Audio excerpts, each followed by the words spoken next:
Hello, I'm Corey Summers, and well, I'm Summers Nightmare, I guess. I started Summers Nightmare in the 7th grade. I was in a band called The Clan with two other guys, a bass player and a drummer. And we kind of broke up, and I come from a small school, and I was younger then, and there wasn't many musicians that wanted to play rock and roll and whatnot. So I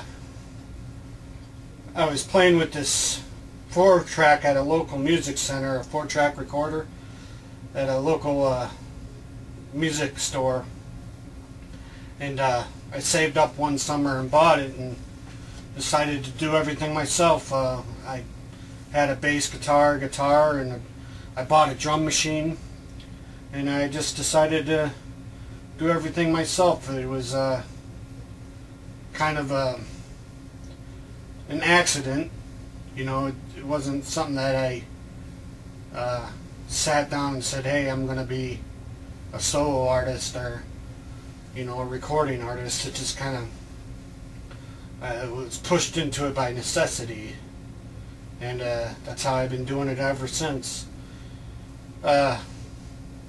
I'm not closed to help. I mean, on Bill Costly Philosophy 101, I got help from a drummer on 4 tracks, and an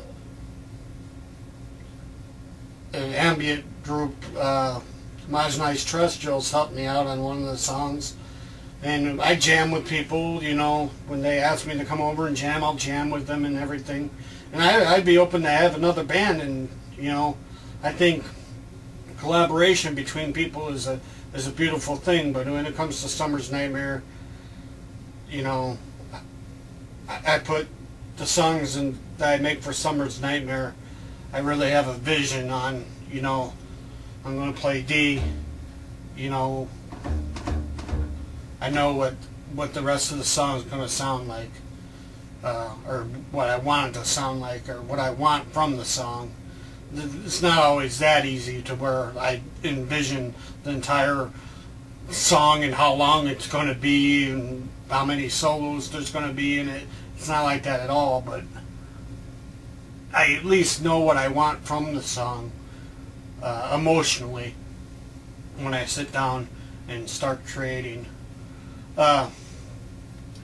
Because I bought the drum machine, you know, I wasn't raised on piano or anything.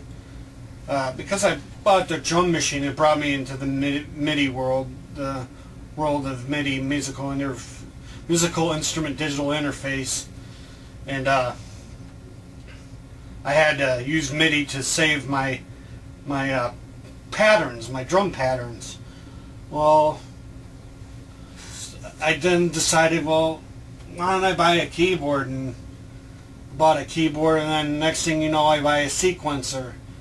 Next thing you know, I buy a sampler. Next thing you know, I'm buying effects processors, and, you know, upgrading to digital multi-tracks. And that's where I've gotten all my equipment. It's a collection, really.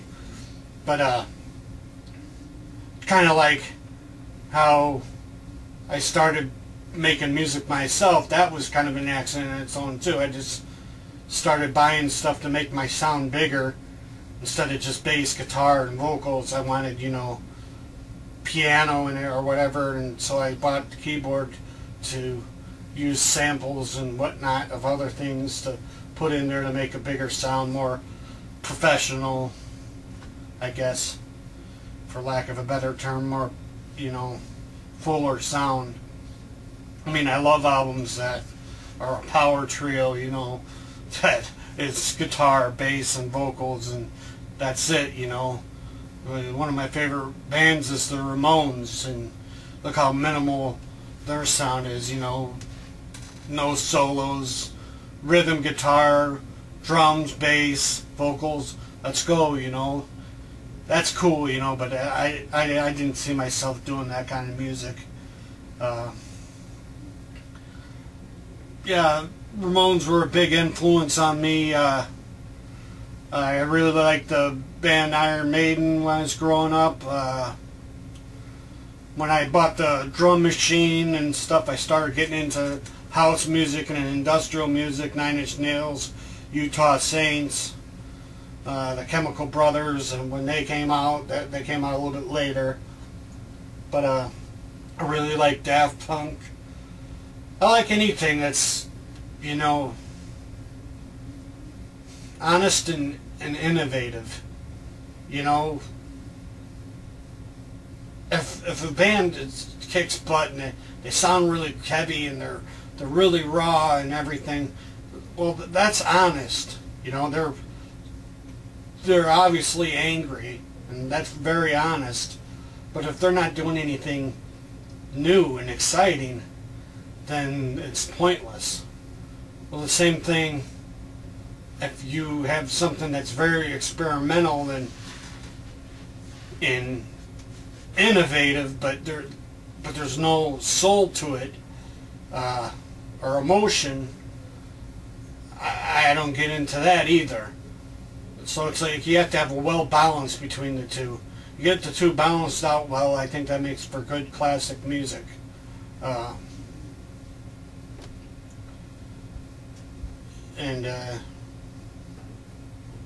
You know, I hope that my music grows those emotions and portrays those two traits in them, honesty and innovation. I hope that it does now, and I hope it will for always. I love doing this, and I